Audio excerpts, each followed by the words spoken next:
Baik, bismillahirrahmanirrahim. Assalamualaikum warahmatullahi wabarakatuh. Di sini kami akan menjelaskan hubungan antara teks proklamasi dan pembukaan Undang-Undang Dasar 1945. Teks proklamasi yang dibacakan pada tanggal 17 Agustus 1945 merupakan sebuah ringkasan dari pembukaan Undang-Undang Dasar 1945 yang pada awalnya disebut Piagam Jakarta dan dirumuskan oleh Panitia 9 pada 22 Juni 1945.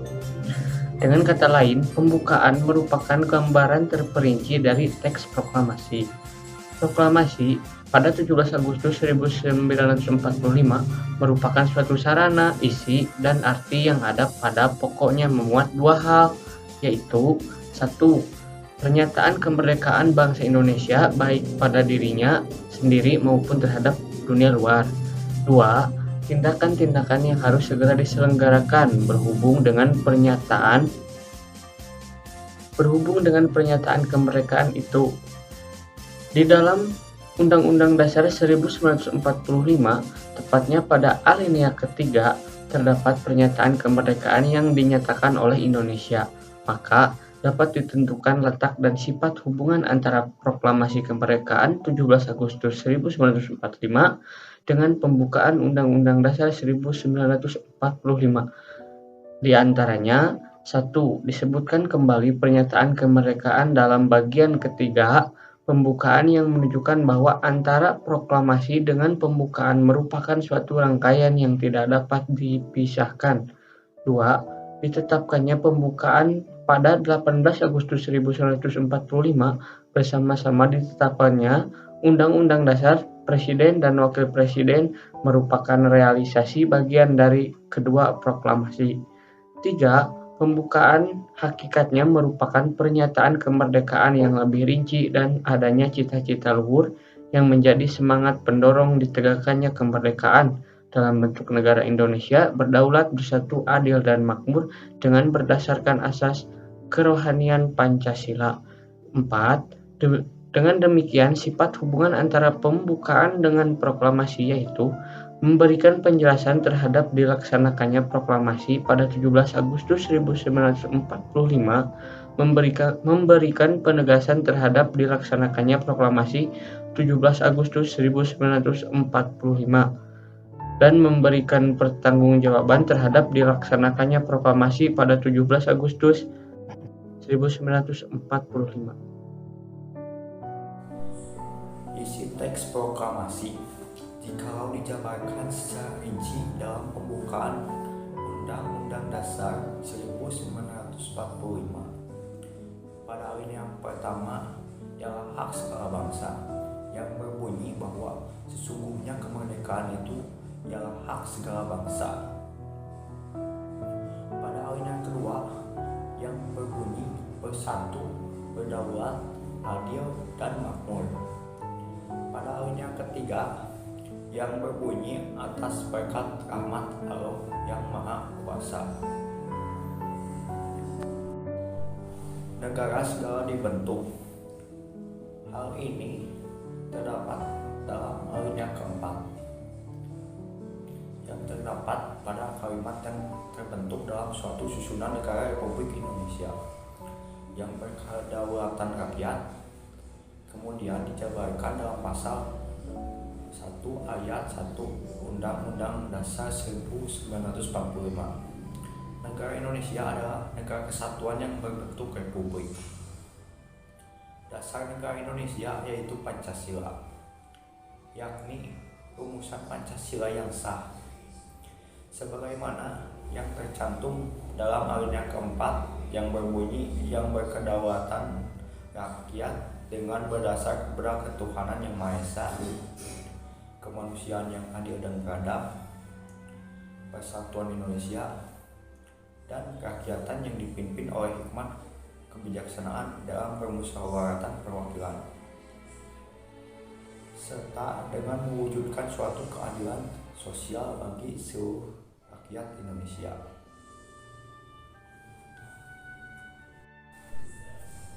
Tujuan negara Indonesia tercantum dalam kalimat melindungi segenap bangsa Indonesia dan seluruh tumpah darah Indonesia. Dan untuk memajukan kesejahteraan umum, mencerdaskan kehidupan bangsa, dan ikut melaksanakan ketertiban dunia yang berdasarkan kemerdekaan, perdamaian abadi, dan keadilan sosial. Tapi tujuan yang paling utama dari pembentukan negara yaitu melindungi terlebih dahulu, karena melindungi secara formal dan material. Dari sudut pandang ilmu hukum, proklamasi merupakan saat tidak berlakunya tertib hukum kolonial dan saat mulai berlakunya tertib hukum nasional. Secara politis, ideologis, proklamasi mengandung arti bahwa bangsa Indonesia terbebas dari penjajahan bangsa asing dan memiliki kedaulatan untuk menentukan nasib sendiri dalam suatu NKRI. Apa itu kandungan di dalam pembukaan UUD 1945? Dalam pembukaan UUD 1945 terkandung pokok-pokok pikiran yang merupakan falsafah negara Indonesia Pancasila, yaitu sila pertama, ketuhanan yang Maha Esa; sila kedua, kemanusiaan yang adil dan beradab; sila ketiga, negara melindungi segenap bangsa dan tumpah darah Indonesia berdasarkan persatuan. Dengan pembukaan UUD 1945 mengandung isi pikiran alinea pertama, nilai hak kodrat, bahwa sesungguhnya kemerdekaan itu ialah hak segala bangsa, dan oleh sebab itu maka penjajahan di atas dunia harus dihapuskan karena tidak sesuai dengan pri kemanusiaan dan pri keadilan. Kandungan alinea kedua, dan perjuangan pergerakan kemerdekaan Indonesia telah sampailah kepada saat yang berbahagia dengan selamat sentosa, mengantarkan rakyat Indonesia ke depan pintu gerbang kemerdekaan Indonesia yang merdeka, bersatu, berdaulat, adil, dan makmur. Alinea ketiga yaitu nilai religius dan nilai moral.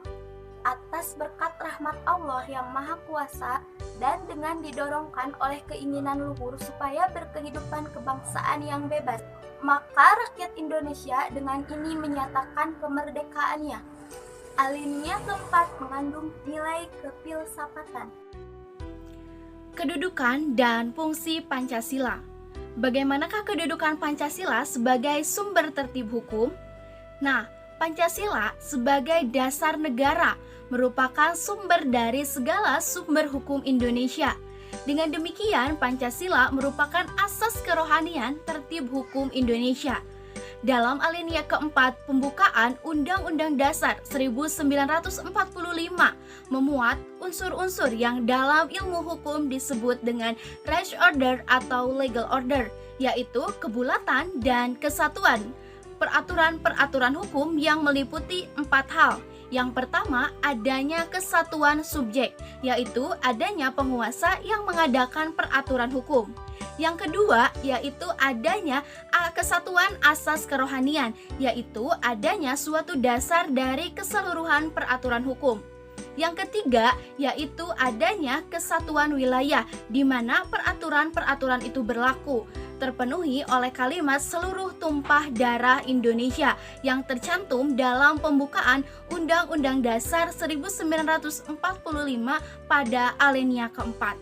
Yang keempat, yaitu adanya kesatuan waktu, di mana seluruh peraturan hukum itu berlaku dan terpenuhi dalam kalimat, maka disusunlah kemerdekaan kebangsaan Indonesia itu dalam suatu Undang-Undang Dasar Negara Republik Indonesia. Kalimat tersebut menunjukkan bahwa dari mulai berdirinya negara Republik Indonesia sampai dengan seterusnya selama keberlangsungan hidup negara Republik Indonesia tetap memerlukan tertib hukum. Selanjutnya, bagaimanakah fungsi Pancasila? Pancasila dalam fungsinya sebagai dasar negara merupakan suatu kaidah hukum yang mengatur negara Republik Indonesia yang termasuk unsur pemerintahan, wilayah, dan juga rakyat. Lalu bagaimanakah syarat-syarat fundamental norm? Yang pertama, pembentuk negara merupakan penentu dalam hal-hal tertentu sebagai dasar dari terbentuknya negara. Yang kedua, dari isinya yang memuat dasar-dasar pokok negara yang meliputi yang pertama yaitu tujuan dasar negara. Ada tujuan umum dan ada tujuan khusus. Tujuan umum yaitu ikut melaksanakan ketertiban dunia yang berdasarkan kemerdekaan, perdamaian abadi, dan keadilan sosial. Realisasinya dalam hubungan politik Indonesia luar negeri yang bebas aktif. Selanjutnya, tujuan khusus yaitu memajukan kesejahteraan umum dan mencerdaskan kehidupan bangsa. Yang kedua, disusunlah kemerdekaan kebangsaan Indonesia itu dalam suatu Undang-Undang Dasar Negara Republik Indonesia yang terbentuk dalam suatu susunan negara Republik Indonesia yang merupakan ketentuan dibentuknya Undang-Undang Dasar. Yang ketiga yaitu bentuk negara yang terbentuk dalam suatu susunan negara Republik Indonesia yang berdasarkan pada kedaulatan rakyat. Yang keempat yaitu dasar filsafat negara Republik Indonesia yang berdasarkan pada ketuhanan yang Maha Esa, kemanusiaan yang adil dan beradab, persatuan Indonesia, dan kerakyatan yang dipimpin oleh hikmah kebijaksanaan dalam permusyawaratan perwakilan, serta dengan mewujudkan suatu keadilan sosial bagi seluruh rakyat Indonesia. Apa bukti Pancasila sebagai dasar negara?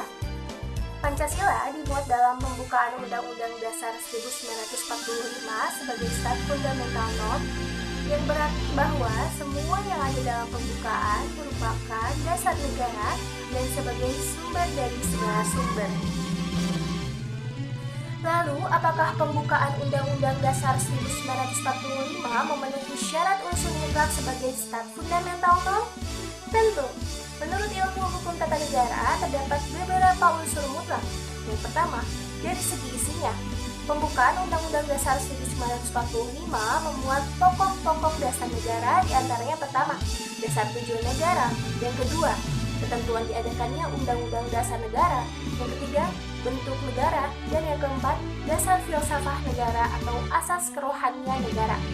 Kemudian yang kedua, dalam hubungannya dengan batang tubuh Undang-Undang Dasar 1945 yang memiliki hakikat dan kedudukan, itu pertama, pembukaan Undang-Undang Dasar 1945 merupakan pokok kaidah negara yang fundamental yang menentukan adanya Undang-Undang Dasar 1945 yang menguasai hukum dasar baik berupa tulisan maupun tidak tulisan. Kemudian yang kedua, pembukaan Undang-Undang Dasar 1945 merupakan pokok kaidah negara yang fundamental mengandung pokok-pokok pikiran yang harus dijabarkan dalam pasal-pasal Undang-Undang 1945. Hubungan pembukaan Undang-Undang Dasar 1945 dengan batang tubuh Undang-Undang Dasar 1945. Bagian pertama, kedua, dan ketiga pembukaan Undang-Undang Dasar 1945 tidak mempunyai hubungan kausal organis dengan batang tubuh Undang-Undang Dasar 1945. Tetapi bagian keempat, pembukaan Undang-Undang Dasar 1945 mempunyai hubungan kausal organis dengan batang tubuh Undang-Undang Dasar 1945 dari segi pertama, Undang-Undang Dasar ditentukan akan ada.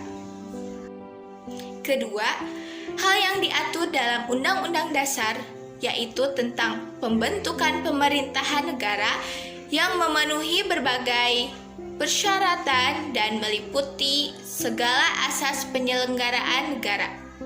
Ketiga, negara Indonesia berbentuk republik yang berkedaulatan rakyat.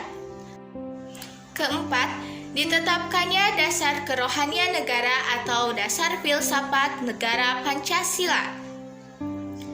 Hubungan Pembukaan Undang-Undang Dasar 1945 dengan batang tubuh Undang-Undang Dasar 1945 menempatkan alinea keempat pembukaan Undang-Undang Dasar 1945 pada kedudukan yang sangat penting.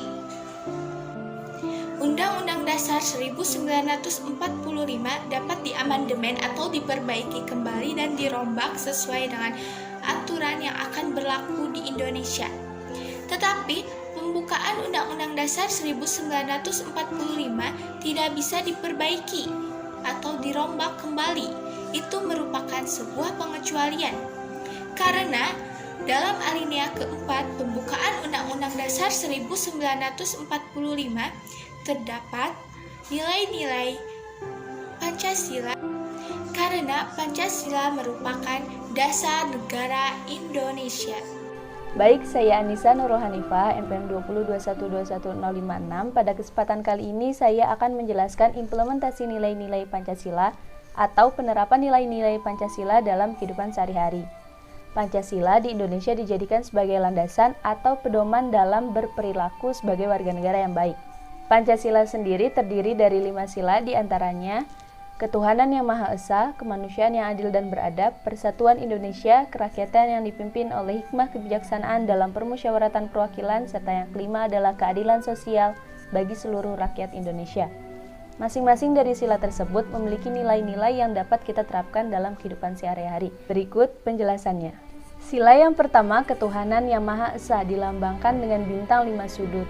Bintang tunggal dalam lambang ini mengartikan cahaya yang dipancarkan Tuhan kepada makhluknya, dan jumlah bintang yang satu melambangkan keesaan Tuhan. Lalu bagaimana contoh penerapannya dalam kehidupan sehari-hari? Yang pertama, kita dapat mengimani adanya Tuhan yang Maha Esa, meninggalkan seluruh larangannya dan menaati perintahnya atau menjalankan perintahnya. Yang kedua, menjaga sikap toleransi antar umat beragama. Yang ketiga, tidak adanya pemaksaan atau memberikan kebebasan beragama. Yang keempat, tidak mencemooh pemeluk agama lain. Sila yang kedua adalah kemanusiaan yang adil dan beradab, dilambangkan dengan rantai emas berlatar belakang merah. Rantai emas itu sendiri memiliki mata rantai yang berbentuk segi empat dan lingkaran yang saling berkaitan. Mata rantai tersebut melambangkan laki-laki, sedangkan lingkaran tersebut melambangkan perempuan. Simbol ini mengartikan antar kaum harus bersatu, bekerja sama sehingga kuat seperti rantai. Contoh penerapannya dalam kehidupan sehari-hari adalah mengakui persamaan hak, kewajiban, dan kedudukan semua orang di mata hukum, agama, sosial adalah sama. Menjalin pertemanan dengan siapapun tanpa membeda-bedakan ras, suku, agama, dan yang lainnya. Berani menyuarakan kebenaran demi terjaganya keadilan. Dan yang terakhir adalah menjaga sikap toleransi antar masyarakat. Sila yang ketiga, persatuan Indonesia, dilambangkan dengan pohon beringin. Pohon beringin sendiri adalah jenis pohon yang kuat, besar, dan rimbun. Pohon beringin diartikan sebagai tempat berkumpulnya rakyat Indonesia yang sangat-sangat beragam. Lalu, bagaimana contoh penerapannya dalam kehidupan sehari-hari? Yang pertama, bangga menggunakan bahasa ibu atau bahasa Indonesia sebagai bahasa pergaulan sehari-hari. Yang kedua, melestarikan kebudayaan Indonesia baik itu dari tari-tariannya, bahasa daerahnya, baju adatnya, alat-alat musik, dan lain sebagainya. Yang ketiga, membantu keluarga, sahabat, dan kerabat ketika mengalami kesulitan. Dan yang terakhir adalah menjaga keutuhan Negara Kesatuan Republik Indonesia. Sila yang keempat adalah kerakyatan yang dipimpin oleh hikmah kebijaksanaan dalam permusyawaratan perwakilan, dilambangkan dengan kepala banteng. Kepala banteng sendiri memiliki filosofi hewan sosial yang senang berkumpul. Berkumpul di sini adalah atau diartikan sebagai kegiatan musyawarah untuk menghasilkan suatu keputusan yang pastinya adil dan atas keputusan bersama semua pihak. Lalu contoh penerapannya dalam kehidupan sehari-hari adalah melaksanakan musyawarah untuk menghasilkan suatu keputusan bersama, mengedepankan sikap toleransi dan keadilan ketika mendengarkan dan mengemukakan pendapat dalam musyawarah, dan yang terakhir adalah keputusan akhir dalam musyawarah harus disetujui oleh semua pihak karena atas keputusan bersama. Sila yang kelima, keadilan sosial bagi seluruh rakyat Indonesia, dilambangkan dengan padi dan kapas. Hal ini melambangkan kebutuhan dasar manusia yaitu pangan dan sandang. Contoh penerapannya dalam kehidupan sehari-hari adalah melaksanakan kewajiban dan menghargai hak orang lain, mengedepankan sikap adil antar sesama manusia, dan yang terakhir adalah kepentingan rakyat Indonesia dikedepankan dibandingkan dengan kepentingan pribadi atau golongan. Sekian pemaparan dari kelompok kami. Terima kasih.